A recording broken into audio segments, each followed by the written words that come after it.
This place is unreal, isn't it?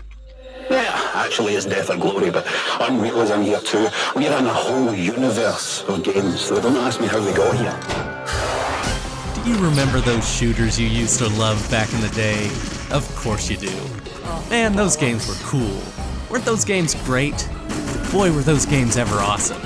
Quake was great, Unreal was great, you moved super fast and you killed stuff and it was awesome. So much more awesome than modern games. Man, wait, am I right or am I right? Imagine having that conversation for 3 to 5 hours and you pretty much had the experience of playing Bedlam, a first-person shooter from indie studio Red Bedlam.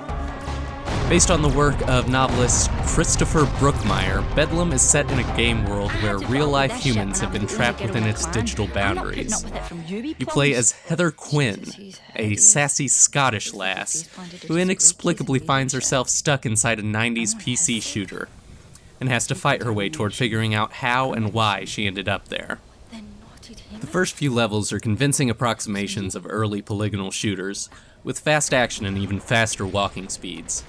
These levels are lovably awkward in exactly the ways that era of games was, with brain-dead AI, levels that are slightly out of scale with their inhabitants, an arsenal of weapons too big to keep track of, and strong encouragement towards save scumming. This early bit works well enough, if only as a nostalgia trip, but from there you escape the 90s and move into more modern gaming styles. There's a Call of Duty knockoff, a Half-Life knockoff, a Halo knockoff, each of which still plays like a mid-90s game. Somewhere in there, you realize that Bedlam's awkwardness isn't just the result of slavish adherence to old design tropes. Bedlam is just a bad game, trying to blind you to its awfulness with a heavy veneer of nostalgia and a curtain of references to other, better games. Alpha has been taken by the cursed invaders. Some of Bedlam's flaws are those that the games it's emulating also had, but those games are nearly 2 decades old now. The levels are all meandering environments that ramble toward the conclusion without a thought to design or consistency, and they're filled with seemingly random distributions of enemies.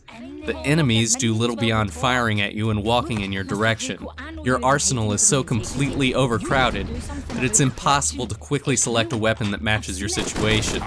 Story is delivered by faceless voiceover while you wander down empty valleys and hallways. Boss fights are nothing but circle strafing while holding down the fire button. Most of the time there's a compass that points you towards your objective, but sometimes there's not, and I have no idea whether that's a bug or a feature. Bedlam's tribute is so poorly considered that it manages to run out of ways to reference old shooters and starts throwing in other genres completely out of nowhere. Halfway through the game, you're suddenly fighting RTS units and skeletons and plushies for God knows what reason. There's a first-person Pac-Man level because, I don't know, arcade games are funny? The worst moments are when Bedlam pokes fun at itself, drawing even more attention to its massive flaws. There's a point where Heather makes fun of how awful Half-Life Zen levels were, while you play through an even worse replica of one. Cracking jokes about terrible game design doesn't make it any better, and Bedlam's adherence to doing so makes all of its sticking points stand out even more. The most horrible offender of all is the tremendously awful writing, which has a bunch of characters and a whole lot of plot to throw empty video game-themed references at you. References, not jokes. Unless you find somebody simply saying Halo to be hilarious, you'll find Bedlam's many, many attempts at referential humor to be little more than a sad commentary on the game's own lack of identity. There's an achievement called Don't Mess with Valve that you get by messing with a valve. That's it. That's the entire joke. I assume it's a Steam joke, but I can't say for sure, because that would require an effort to actually tie a half-hearted reference into actual humor, which is something that Bedlam never manages to do. Bedlam has exactly one joke that works, when you're thrown into a deathmatch arena and subjected to a lot of whining from teenage kids with anger issues.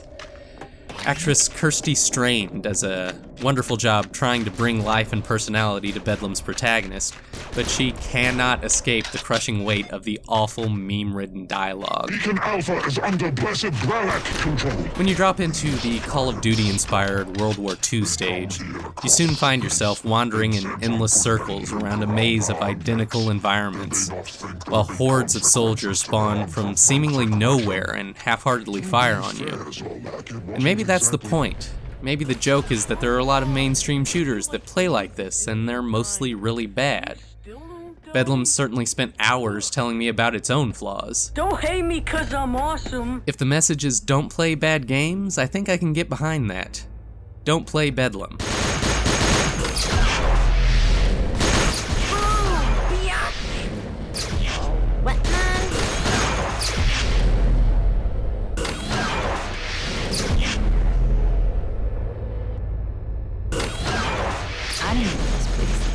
Owned in this place. So with a capital zero. Wait, you're a girl? Get back to playing The Sims, bitch. I had to put up with this shit when I was the only girl in a clan. I'm not putting up with it from you, wee plums. This game's bullshit,